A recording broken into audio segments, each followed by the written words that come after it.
Hi, this is Sam and welcome to Logic. Today we're going to keep talking about teaching and teachers, and after my last video on why I quit teaching students and now I only teach online, which you can find over here, I received a lot of comments from a lot of teachers who find themselves in the same situation and who can relate to my struggles as a teacher. So first of all, I want to thank you for sharing your experiences, your opinions and your hardship.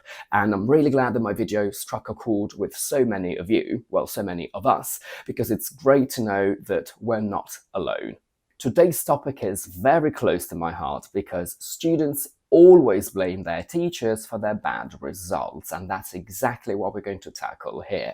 Is it always the teacher's fault? Mine is probably a very unpopular opinion, and I know that you must think that I am biased because I'm a teacher, but as I will explain later, I formed this opinion over 15 years ago when I was still a student myself. The short answer is that, in my opinion, no, it is not our fault as teachers. My deeper answer is fairly long and convoluted and intricate, so bear with me as I try to guide you through everything that I want to express. And this opinion mainly applies to what I call good teachers, and you'll understand what I mean very soon. First of all, I'm basing my whole theory primarily on my secondary school years and on a couple of teachers from my middle school years, because that's what I remember the most, and that's when I started analysing how teachers teach. Before I come down on students like a ton of bricks, I want to do the same with teachers. In my career as a student, not just of English, I came across an insane amount of bad, if not terrible teachers, and I'm firmly convinced that there are more bad teachers than good teachers out there.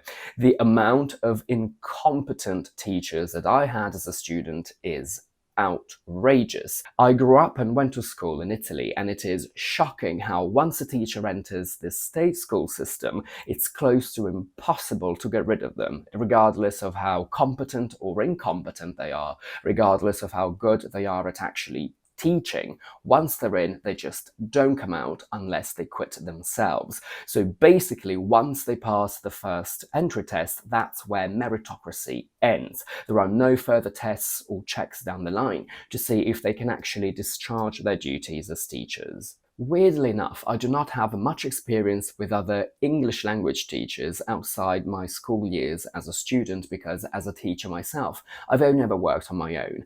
The only brush that I've had with other teachers was at a summer school here in London a couple of years ago, where, as I mentioned in my first video on teaching over here, I was extremely disappointed and uninspired by how uninterested and not at all invested in the cause these teachers were. Also, based on some of the comments that I receive on my videos and based on what some of my online students used to tell me when I still taught, there does seem to be a shortage of good teachers who are fully passionate about and dedicated to the very deeply meaningful and demanding job that is teaching. I'm 100% sure that in their heart of hearts, a teacher knows if they're good at their job. They know if they put in all the necessary work to be prepared in terms of competence and in terms of being able to actually explain a subject clearly and well. And let's remember that knowing a subject doesn't necessarily mean that you can teach it well.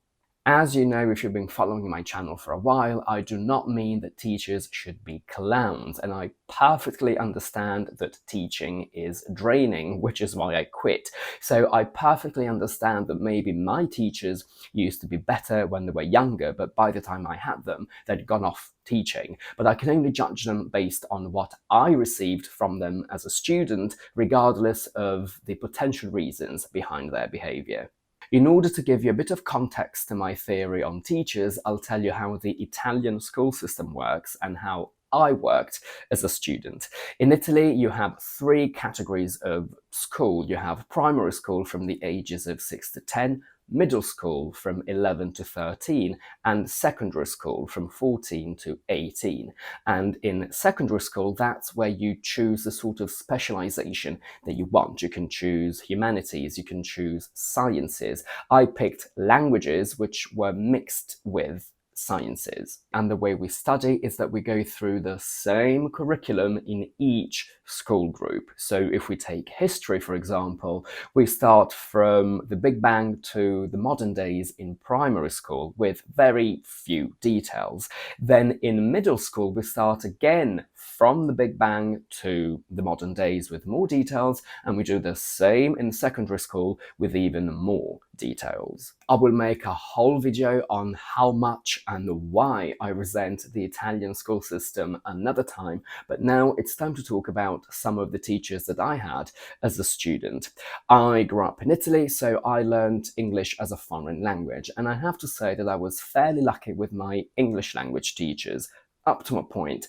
I do not really remember how much I learned in primary school, but I do remember that my teacher had an amazing reputation for being very good, so I'll give her credit for that. What I do remember is my teacher in middle school, and she was incredible. Unfortunately, not many people listened to her because she was very nice, so she couldn't really hold a class, but in terms of knowledge and in terms of how she could teach English and in terms of how much passion she had for it and how she could convey it and deliver it, she really laid the foundations for my future ability to speak English the way I do today. So I owe her a lot, and she showed me a lot of tricks as to how to deal with English and how to understand English, and her pronunciation was amazing. I was purely and simply blessed with my English teacher in the first 2 years of my secondary school. Her knowledge was immense, her vocabulary was sharp and on point, her pronunciation was perfect, and as a student she was the perfect role model to emulate in terms of someone that you can learn English from. The combination of my middle school teacher, my secondary school teacher, and all the self-study that I did at home, because I was and still am a loser in language geek, are the reason why I'm here in London today doing what I do. However, the last 3 years of secondary school, I was saddled with a terrible English teacher. And I say terrible because I couldn't really trust the knowledge of English. Her vocabulary was not accurate or deep enough for my liking, and above all, she could not have cared less. She really did not want to be there. She really did not want to teach us. She just wanted to be home or on holiday. You could just read it on her face. Despite all of that, I have to say that having her as a teacher turned out to be a blessing in disguise. What happens in Italy when you study English in secondary school is that you do grammar and vocabulary the first 2 years of secondary school, and then you only focus on literature in the last 3 years. So literature is what my terrible teacher should have taught us. Now, I will make a whole separate video on how much I hate literature and how much I hate how the Italian system forces it on language students, but that will be a different topic. So I was actually lucky that since she was so incompetent and so uncaring, she actually did not teach us anything about literature, which turned out to be amazing for me because I did not want to learn anything about it. So although she did not help me improve on any front, by the time I had her as a teacher, I didn't actually need any help because of all the self-studying and the amazing teachers that I'd had before her. And because of the abysmal way languages are taught in Italy, even if she had wanted to, she could not have helped me reach the next level simply because the school system would have got in the way of that. My Italian teacher in the first 2 years of secondary school was so unapologetically bad because she just wanted to chat. And don't get me wrong, I did not like studying Italian as my first language, so I was actually happy that I wasn't really doing anything. But I couldn't even tell you if she was competent or not because she never really gave me the chance to even find out. She just wanted to chat, and technically, yes, she was bad, I would say, but she was nothing compared to the worst and most horrendous teacher I've ever had or have ever even met as a teacher myself in my career, namely my history of art teacher in secondary school. She was absolutely terrible, and I do hope that one day she wakes up and realizes that she should be ashamed of herself. She was really bad on two levels: class management and competence.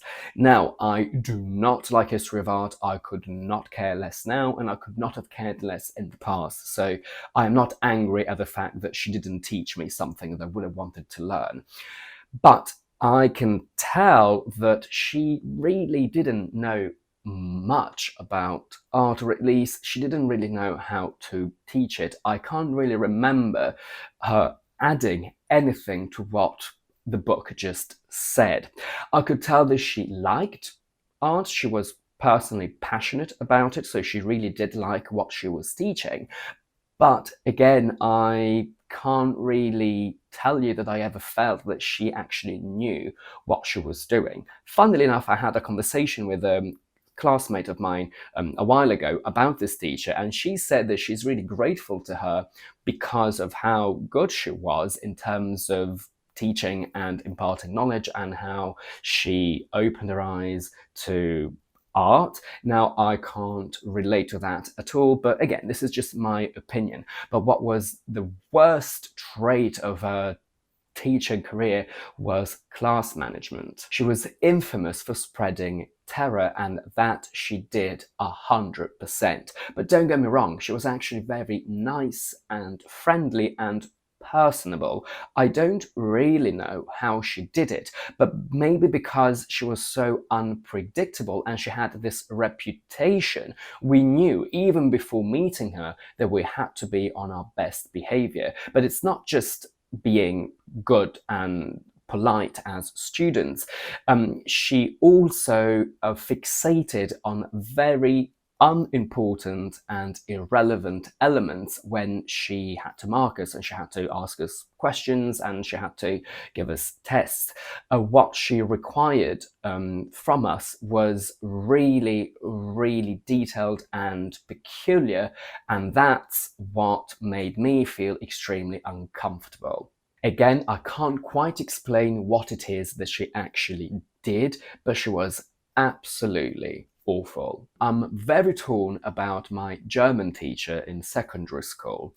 Her knowledge of German is limitless. Her competence is incredible. If I needed someone to send an email to the Prime Minister in Germany, I would ask her, because I would know for a fact that she would know the perfect German to use to address someone that important.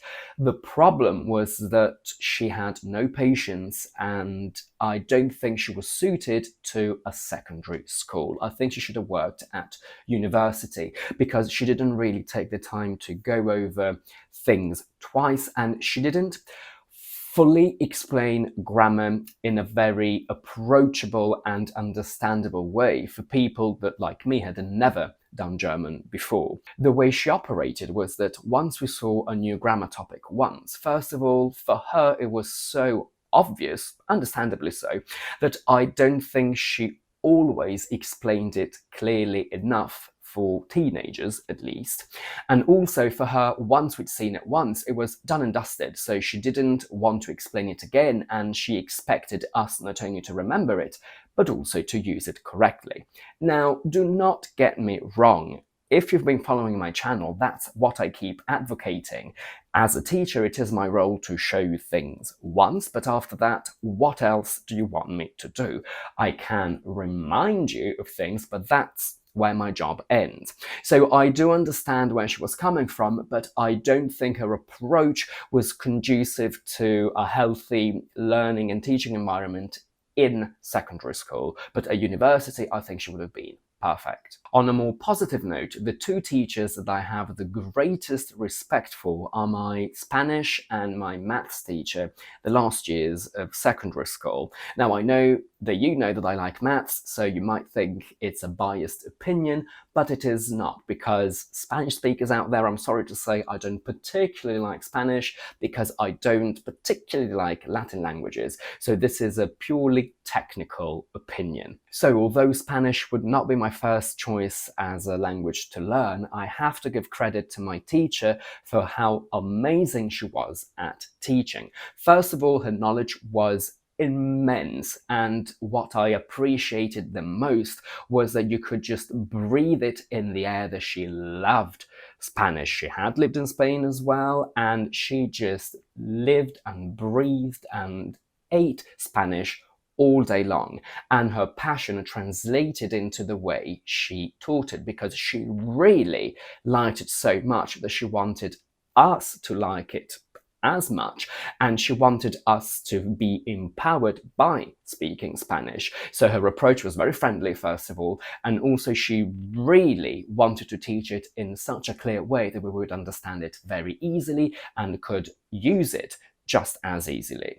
Out of all the maths teacher that I had in my career, I owe everything to the one that I had in the last 3 years of my secondary school, because it's thanks to her that I'm here today doing an English channel based on maths, because what I loved about her was how she showed me how maths works. Maths is not just formulas that you need to learn by heart, but there is a reason why we have those formulas, and she showed me how much the human brain can conquer without even knowing the formulas. She only knew 1 or 2 formulas by heart, but if you gave her any kind of mathematical problem, she would get to the solution because she used logic and intellect. And that is something that I had never really seen. I'd always thought that you just need to learn formulas and apply them when needed. But she showed me that there is a reason, there is a logic behind those formulas, and that's what opened my eyes to a whole new world.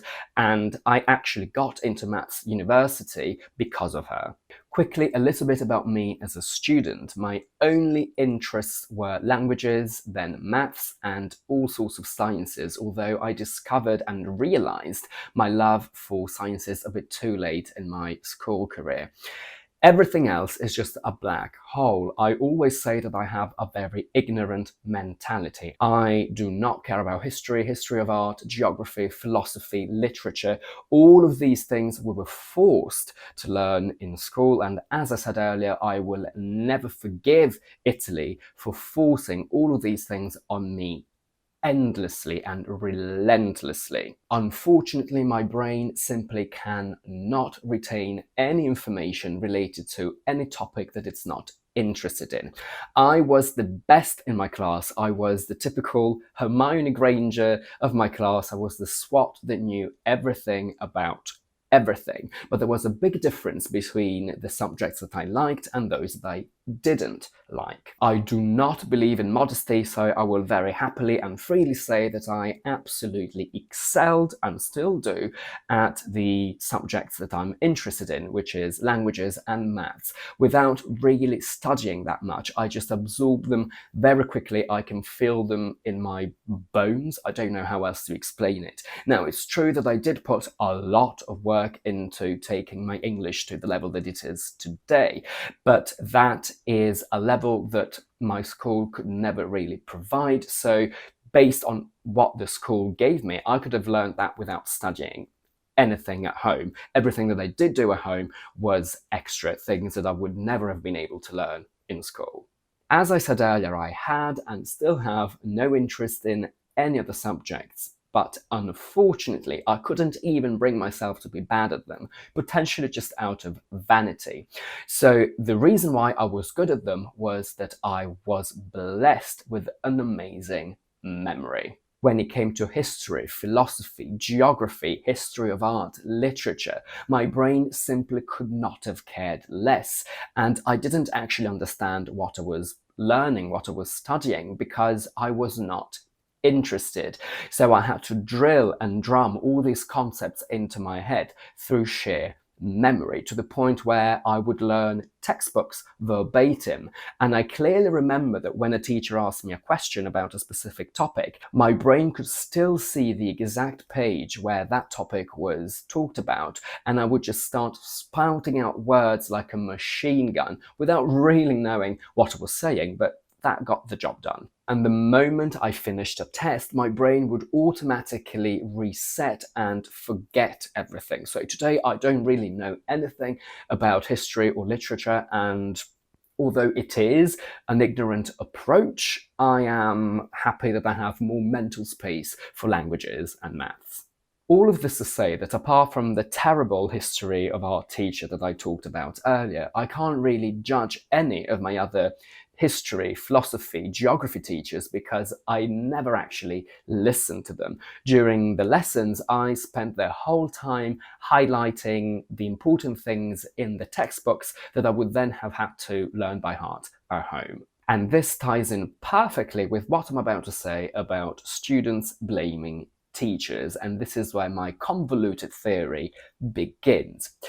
I think that if we're talking about a subject that revolves around facts like history, philosophy, geography, I'm the living example that you do not even need a teacher to have best marks. I never listened to my teachers, but I still managed to get best marks. It's absolutely true that different teachers have different methods, and one teacher may be better at explaining and may have more oomph and pizzazz, to the point where they can help you like the subject more, which is amazing and absolutely welcome. But that doesn't mean that you can't study the subject even on your own if the teacher can't really explain it. So even with a bad teacher, I would say that you can still get great or at least good results. There's not much a teacher can do when you simply have to learn that on that specific day, in that specific year, Hitler did that specific thing, and you can't really blame your teacher if you don't learn it. With more dynamic subjects, such as languages and sciences in general, I do believe that the quality of teaching makes a great difference. Of course, both languages and sciences are still based on facts, such as conjugations and operations, but it's more likely that you will have questions about the logic behind it all, and the teacher can really help you understand that. I'm talking about pronunciation, tricks to solve intricate mathematical problems, how to use vocabulary in a native way and not in a foreign way in a specific situation. You can still get a lot done on your own, but as far as I'm concerned, a good teacher really has a great impact on these subjects. Let's not forget that children and teenagers are terribly cheeky creatures, and they will try anything to blame other people, and they will stop at absolutely nothing in order not to take responsibility for their actions. And the prime example of that is my chemistry teacher in secondary school. I come from the north of Italy and my teacher comes from the south of Italy, where people have a really strong accent, different from ours. And it is true that sometimes we from the north struggle to understand southerners if they use their really, really strong accent. But my classmates milked that in every possible way, and I found that extremely unfair and cowardly of them. My teacher was extremely knowledgeable. Now, was teaching his deepest and most fulfilling dream? I don't think so, but boy did he know what he was doing, and he could still teach very well. I understood everything. Now, the problem was that my classmates were studying languages with me because they did not like maths or science in general, so they were not interested in chemistry, and they all did terribly badly at it. What I found outrageous was the fact that instead of taking responsibility and saying, yes, I didn't study well enough to pass this exam, they blamed my teacher and the way he spoke. They blamed his accent, and they kept saying that they didn't do well in their exams because they couldn't understand in Italian the words that my teacher was saying. And I thought that was absolutely awful of them. My motto has always been, if I can do it, anyone can. I don't expect everyone to get all straight A's, but you can definitely get a B. I understand that I am naturally talented and I have a natural knack for languages and science, so maybe I have to study them a little bit less to get great results. But I have no talent for history, and if I can get an A in history that I'm not talented in, surely anyone else can get a B in chemistry, even if they don't like it or they don't care about it. Off the back of that, and based on that, I'm now going to voice another potentially unpopular opinion. When I was a teacher, if my students did not improve, I took absolutely no responsibility for their lack of improvement, because I knew, and I know still now, that I am a great teacher. I do not have many talents in my life, but if there is one thing that I can do, is teach. So if they didn't improve, it's because they did not put enough effort in and enough work. They didn't work hard enough to improve. And I know that for a fact. What a lot of students underestimate is the fact that they must study at home on their own, because following a lesson is not good enough. When I had my students coming to my lessons in person, they just came to the lesson and then thought that just because they were there, God would then gift them the knowledge that I gave them. No, a teacher can show you different things, they can show you new things, they can show you new tricks to understand something, but that does not mean that the knowledge will be burnt into your brain through my lesson. So you do need to go home and do your homework, or simply go over the topic of the lesson.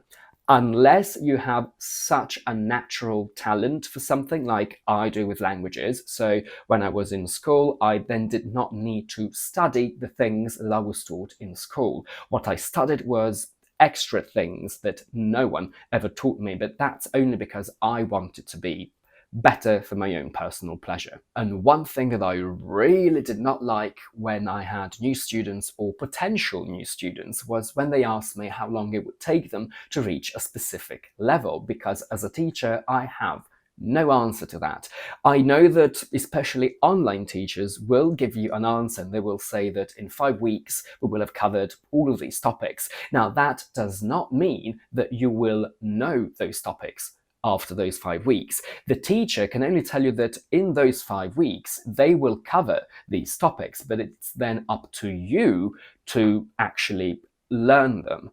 If you come to my lesson and then go home and do nothing about it, next time you'll be back to square one, because once I've taught you grammar, new vocabulary, and how to physically produce sounds, what else do you want me to do? But if you do not go over these new topics that we cover in the lesson, they will not be burnt into your brain, so you will not progress as fast as my plan would require you to. So when my students ask me that question, I always used to say that it all depended on them and on how much work they were willing to put in outside the classroom. As you may have gathered, when I was a student, I was always on the side of my good teachers, because I knew that when my classmates blamed them, they were just being unfair, lazy, and cowardly, and I did not stand for that. And that's it for today. If you like this video, please don't forget to give it a thumbs up and to subscribe to my channel down below if you're watching it on YouTube. And do let me know in the comments what you think about my unpopular opinions if you are a teacher and if you're a student.